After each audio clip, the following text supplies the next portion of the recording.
아시는 분은 아시겠지만 이번 주부터 사모가 학교에 복직하게 되었습니다. 복직을 하기까지 참 많은 고민이 있었습니다. 형평상 복직은 해야 되겠고, 그리고 또 교회를 생각하면 조금 있다가 복직을 해야겠고, 제가 보니까 저도 그렇지만 아내의 생각이 참 많습니다.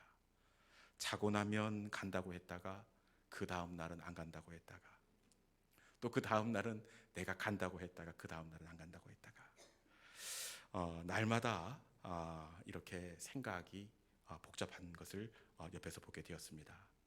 그러다가 어느 날은 심각한 표정으로 저에게 묻는 겁니다.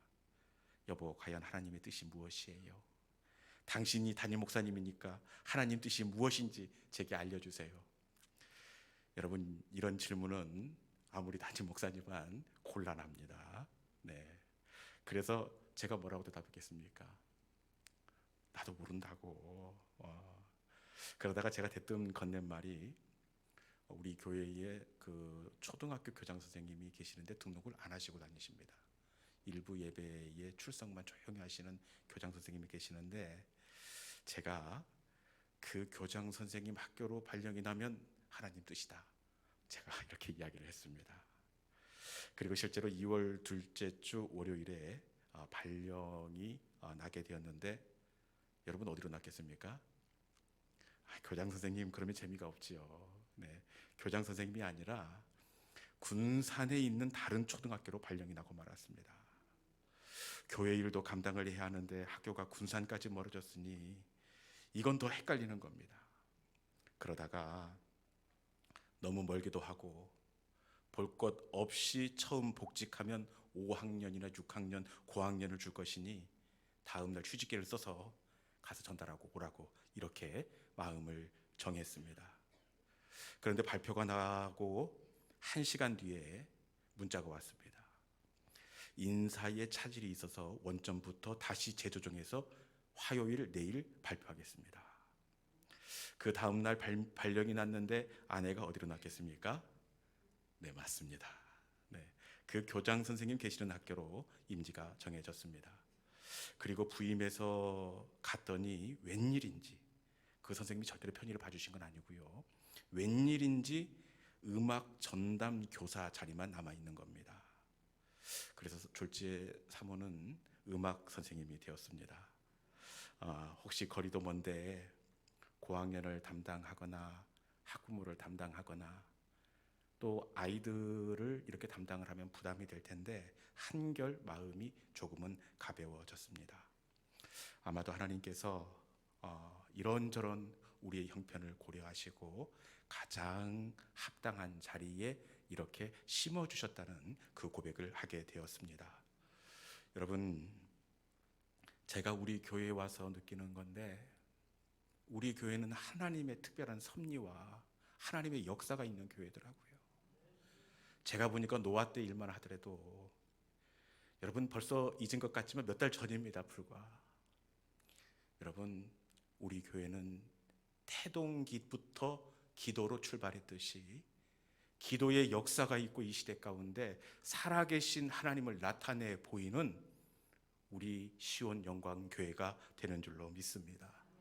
여러분, 우리 하나님의 길은 우리의 길보다 높습니다. 우리 하나님의 생각은 우리의 생각 위에 있습니다. 하나님이 일하실 때 어떤 일이 일어날지 아무도 모릅니다. 여러분, 하나님의 선하심을 기대하시는 올 한 해 믿음의 성도들이 될 수 있기를 주님의 이름으로 축원합니다. 오늘 우리가 나누게 될 말씀은 이 부활하신 예수님께서 하늘로 승천하기 직전의 시간을 배경으로 하고 있습니다. 하늘로 올라가시기 직전 예수님께서 어떤 말씀을 남기시느냐, 누가복음에 있는 오늘 본문의 말씀을 통해서 예수님께서 직전에 어떤 말씀을 남기는지 본문 48절에 있는 말씀 같이 한번 읽어보도록 하겠습니다. 48절입니다. 자, 시작. 너희는 이 모든 일의 증인이라. 아멘. 마지막 순간에 예수님께서 하늘로 올라가시기 전에 이 모든 일의 증인이라, 너희는 증인이 되라, 이렇게 말씀하십니다.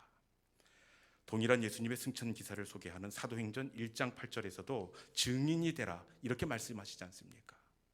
예루살렘과 온 유대와 사마리와 땅끝까지 이르러 내 증인이 되라. 사도행전에서도 마지막 예수님의 당부는 증인이었습니다. 여러분, 증인이 뭡니까? 이 사전적 의미를 보니까 자기가 듣고 본 사실을 진술하는 사람, 자기가 듣고 본 바를 진술하는 사람이 바로 증인입니다. 그런데 지금까지 제자들을 보면 그 어디에도 증인이 될 가능성이 없습니다. 그렇지 않습니까? 얼마나 유약한지, 부활하신 주님을 만나고 그 창자국과 그 못자국에 손을 넣어서 봤음에도 불구하고 나는 물고기 잡으러 가노라, 세워두면 넘어지고 불러두면 흩어지는 그런 사람들입니다.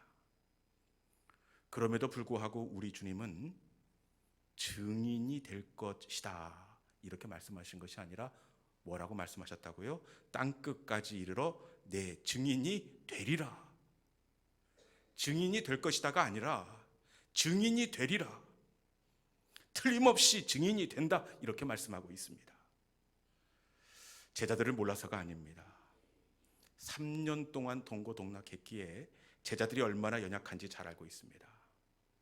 그럼에도 불구하고 예수님은 너희는 반드시 내 제자가 되리라, 틀림없이 귀하게 사명을 잘 감당할 거야, 확신에 차고 또 확신에 넘치고 있습니다. 여러분, 왜 예수님은 제자들이 틀림없이 증인이 된다 이렇게 확신하고 있는 겁니까? 그것은 49절 말씀 때문입니다. 49절 말씀 같이 한번 읽습니다. 자, 시작. 볼지어다 내가 내 아버지께서 약속하신 것을 너희에게 보내리니 너희는 위로부터 능력으로 입혀질 때까지 이 성에 머물라 하시니라. 아멘. 예수님은 증인이 될 것을 어떻게 확신하고 있습니까? 그것은 제자들을 바라보고 제자들을 신뢰했기 때문이 아닙니다. 예수님께서 증인이 될 것을 확신했던 것은 약속하신 것을 너희에게 보내리니,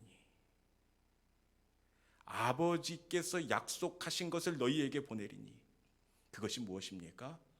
약속하신 성령입니다. 제자들은 연약하지만 위로부터 능력이 더해지면 너희들은 완전히 새롭게 될 증인이 될 것이다. 위로부터의 능력 때문에 너희들은 틀림없이 증인이 될 것이다 이렇게 확신하고 있습니다.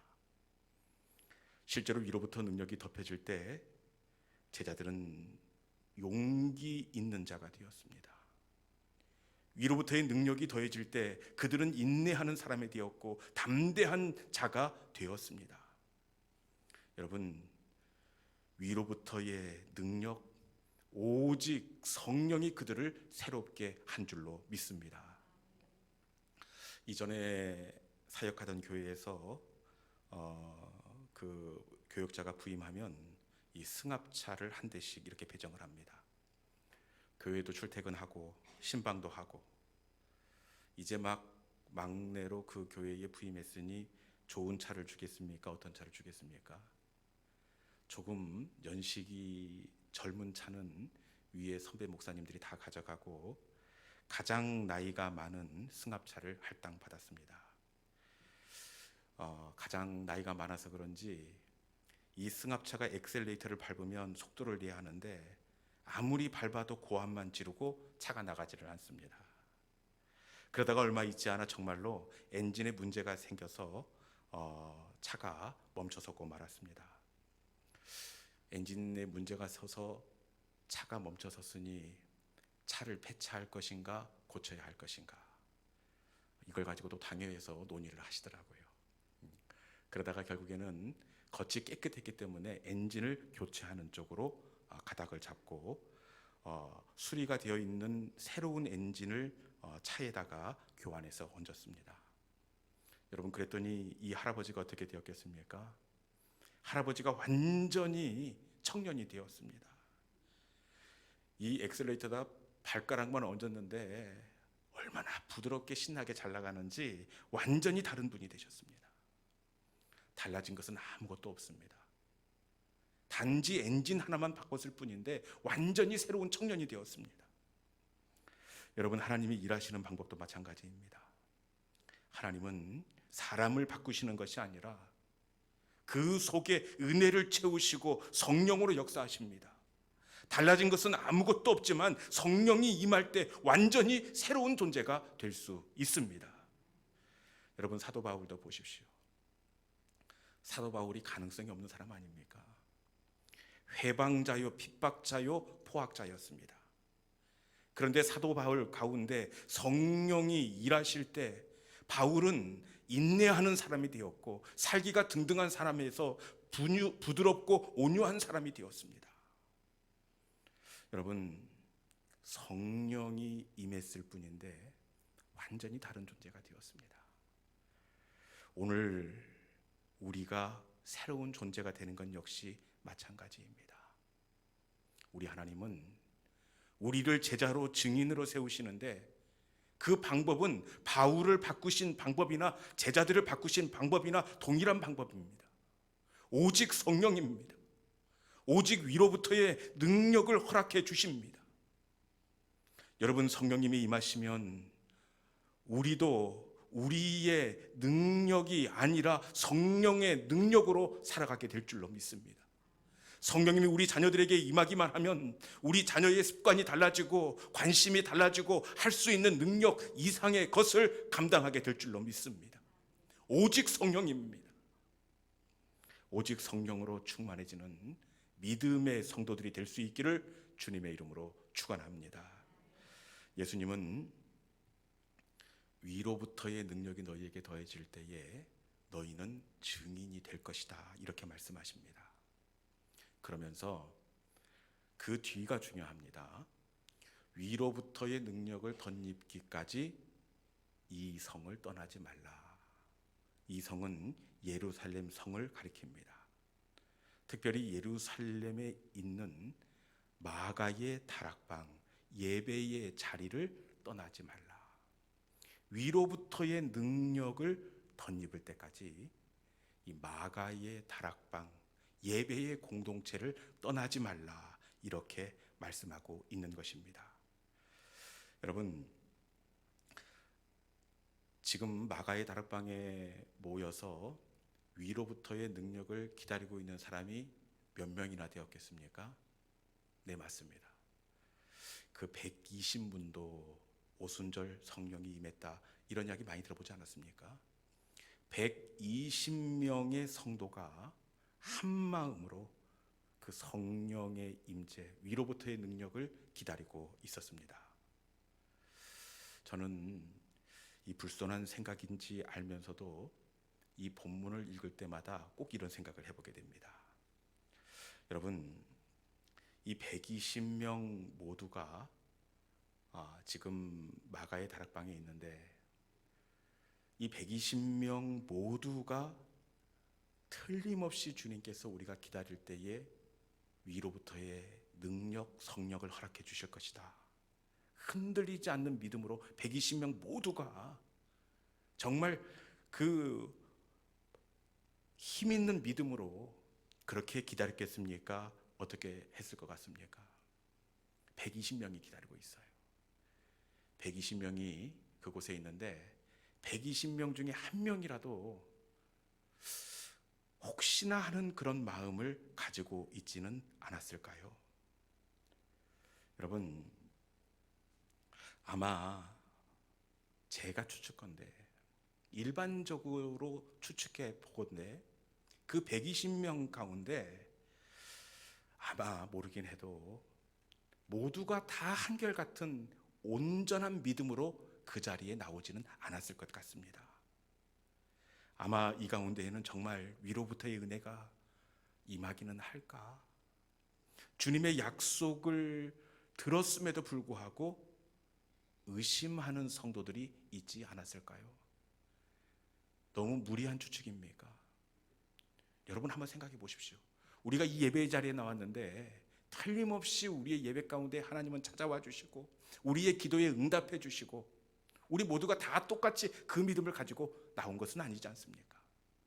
아마 이때도 그랬을 것입니다. 그런데 이 마음을 가지고 마가의 다락방에 그럼에도 불구하고 나간다는 것 정말 쉽지가 않습니다. 왜 그렇습니까? 당시 마가의 다락방의 그 예배의 분위기가 어땠을 것 같습니까? 이 말씀에 보면 그들이 오로지 말씀과 기도에 힘쓰더라 이렇게 되어 있습니다. 말씀을 붙들고 위로부터의 능력을 사모하면서 기도에 힘썼다는 그런 표현입니다. 그러니까 오로지 기도에 힘쓰더라. 말씀과 기도에 힘쓰더라. 그 당시의 다락방의 분위기는 정말 뜨겁게 옆에 있는 성도들은 그 위로부터의 능력을 힘입기 위해서 불같이 기도하고 그 몸부림쳤다는 것을 알 수가 있습니다. 그런데 흔들리는 성도들은 그 모습을 바라보면서 어떤 생각을 했겠습니까? 제가 만약에 흔들리는 성도였으면 일단은 질투가 났을 것 같아요. 우리도 기도원이나 부흥에 가보면 뭐가 저 사람은 저렇게 뜨거운지 펄쩍펄쩍 뛰는데 나만 아직도 덜 익은 생고구마 같으면 화가 나고 막 질투가 나지 않습니까? 아마 이 성도들도 질투가 났을 것입니다. 그리고 주눅이 들기도 하고 자신의 믿음 없음을 회개하기도 했을 것입니다. 그럼에도 불구하고 중요한 것은 여러분 흔들렸지만 저들은 믿음의 자리로 나아가고 또 나아갔다는 사실입니다. 흔들렸지만 또 나아가고 나아갈 때 이때 우리 주님께서는 어떻게 하시느냐? 우리 사도행전 2장 3절에 있는 말씀입니다. 2장 3절에 있는 말씀 같이 봉독하도록 하겠습니다. 자, 시작. 마치 불의 혀처럼 갈라지는 것들이 그들에게 보여 각 사람 위에 하나씩 임하여 있더니. 아멘. 흔들리는 성도나 그리고 뜨거움으로 믿음에 찬 성도나 어떻게 되어 있습니까? 불같은 성령이 각 사람 위에 하나씩 임하여 있더니. 각 사람 위에 하나씩 임하여 있더니. 어떻게 그림이 보이십니까? 다 성령의 충만함을 입었습니다. 그리고 그 아래에 이어지는 사도행전 2장 4절에도 보면 그들이 다 성령의 충만함을 받고 그곳에 모인 그들이 다 성령의 충만함을 받았습니다. 여러분 이상하지 않습니까? 우리 생각에는 의심하거나 흔들리는 저것들은 성령께서 비껴가셔야 될 것 같은데 의심하는 성도나 믿음이 있는 성도나 각 사람 가운데 그들이 다 성령의 충만함을 받았다 이렇게 되어 있습니다. 여러분 이상하지 않습니까? 의심하는 성도, 흔들리는 성도는 비껴가야지요. 그런데 말씀은 그들이 다 성령이 충만함을 입었다 이렇게 되어 있습니다. 여러분 왜 흔들리는 그들 의심하는 저들 가운데 그럼에도 불구하고 위로부터의 능력이 임하게 되었을까요? 왜 그랬을까요? 그것은 저들이 포도나무의 가지가 되었기 때문입니다. 저들이 포도나무의 가지가 되었기 때문에 그래요. 요한복음 15장에 보면 나는 포도나무요 너는 가지라. 내가 내 안에 너희가 내 안에 붙어 있으면 열매를 많이 맺나니 이렇게 되어 있습니다. 의심하고 흔들리지만 마침내 은혜를 덧입게 된 것은 가지가 되어 포도나무에 붙어 있었기 때문에 그렇습니다. 의심이 가고 나만 믿음이 없는 것 같아도 붙어 있으면 그 다음은 포도나무의 몫입니다. 저들이 포도나무의 가지가 되어서 붙어 있었기 때문에 그렇습니다. 여러분 은혜는 흔들리지 않는 것이 아니라 그럼에도 불구하고 붙어 있는 것입니다. 흔들릴지언정 예배의 자리를 사모하고 예배의 포도나무에 붙어 있는 믿음의 성도들이 될 수 있기를 주님의 이름으로 축원합니다. 붙어 있으면 여러분 그 다음은 포도나무의 몫입니다. 붙어 있으면 그 가지는 열매를 맺을 수밖에 없습니다. 관건은 붙어 있는 것입니다. 어떤 흔들림이나 또 마음의 부담이 있다고 하더라도 꼭 예배의 포도나무에 붙어있는 믿음의 성도들이 될 수 있기를 주님의 이름으로 축원합니다. 이스라엘 백성들이 만나를 거두는 것을 보아도 여러분, 붙어있으면 흔들릴지언정 그 만나를 누리게 해주십니다. 하나님께서 이스라엘 백성들에게 광야에서 말씀하십니다. 새벽에 만나를 내리실 것이고 이 만나가 너희에게 양식이 될 것이다, 이렇게 말씀합니다. 이 말씀을 이스라엘 백성들이 듣는데 모두가 틀림없이 하나님 내릴 겁니다, 할렐루야 하면서 갔겠습니까? 아니면 의심하는 사람들이 있었겠습니까? 충분히 의심하는 사람이 있었을 것이라고 추측할 수 있는 것이 장정만 60만 명입니다. 여러분, 60만 명 중에 설마 하나님께서 그 우리를 먹이기 위해서 새벽에 만나를 내리겠어, 흔들리는 사람이 분명히 있었을 것입니다. 그럼에도 불구하고 중요한 것은 흔들리는 마음이었고 흔들리는 믿음이었지만 저들은 만나를 주우러 갔다는 겁니다. 그런데 흔들리는 믿음이고 의심하는 믿음이면 그것들만 빼고 믿음 있는 사람들에게 만나를 주셔야 할 터인데, 여러분, 흔들리며 나온 사람이나 믿음과 확신을 가지고 나온 사람이나 동일한 만나로 저들을 먹이시고 만족해 주셨다는 겁니다. 여러분, 흔들리지만 말씀에 붙어있는 믿음의 성도들이 될 수 있기를 주님의 이름으로 축원합니다. 혹시 우리 중에 오늘 또 수요예배 자리에 나오면서 흔들림 가운데 또 이런저런 불편한 생각 가운데 그럼에도 불구하고 예배의 자리에 나온 성도들이 분명히 있을 것입니다. 이 믿음이 무슨 의미가 있겠는가? 옆에 있는 권사님은 저렇게 즐겁게 찬양하고 뜨겁게 기도하는데 나만 마당만 밟는 신앙은 아닌가 자책하는 성도가 있을 수 있습니다.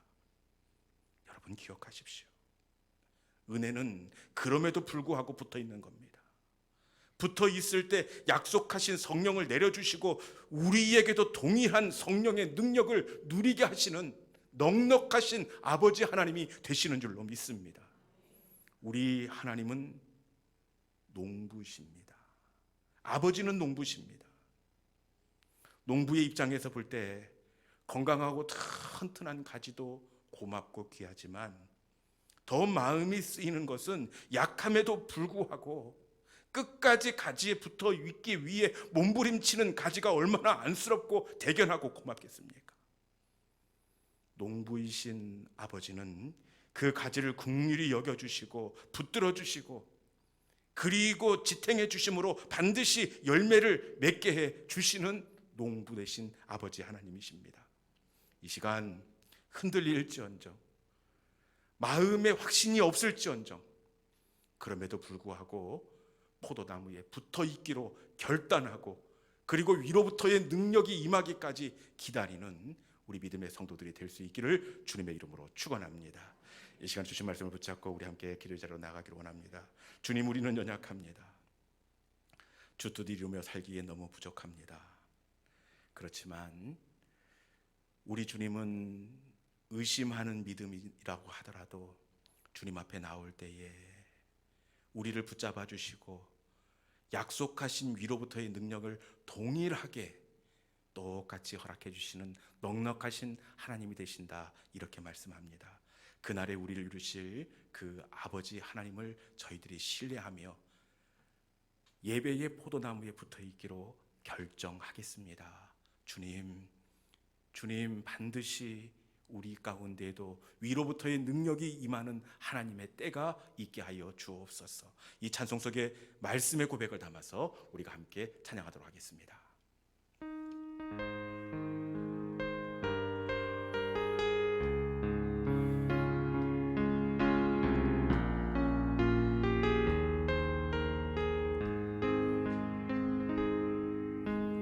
주여, 우린 연약합니다.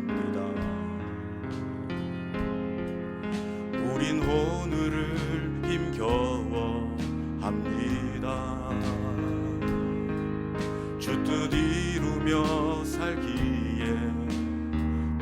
부족합니다.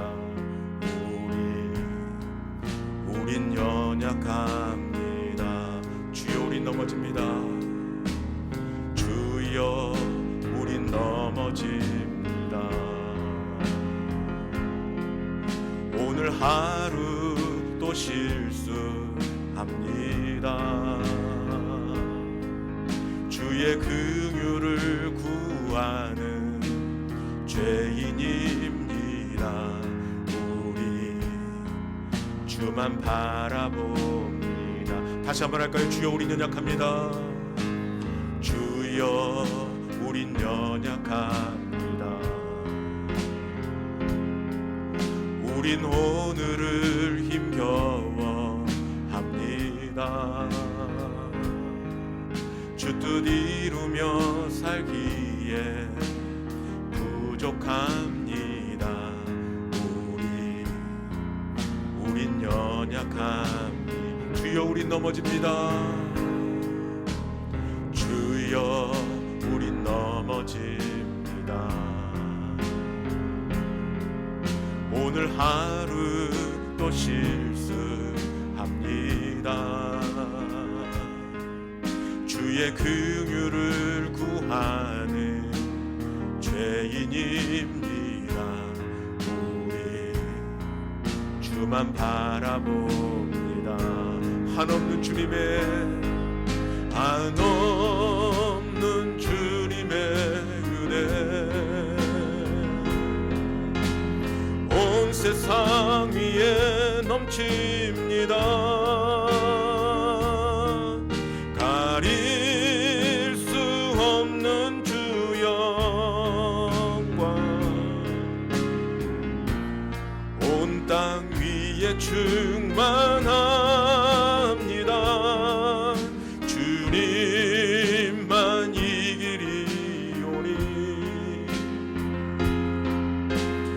우린 그 길 따라갑니다. 그날에 우릴 이루신 주는 완전합니다. 한없는 주님의 은혜 온 세상 위에 넘칩니다. 가릴 수 없는 주 영광 온 땅 위에 충만합니다. 주님만 이 길이오니 우린 그 길 따라갑니다. 그날에 우릴 이으신 주는 완전합니다. 주님만 이 길이오니 주님만 이 길이오니 우린 그 길 따라갑니다. 그날에 우릴 이루신 주는 완전한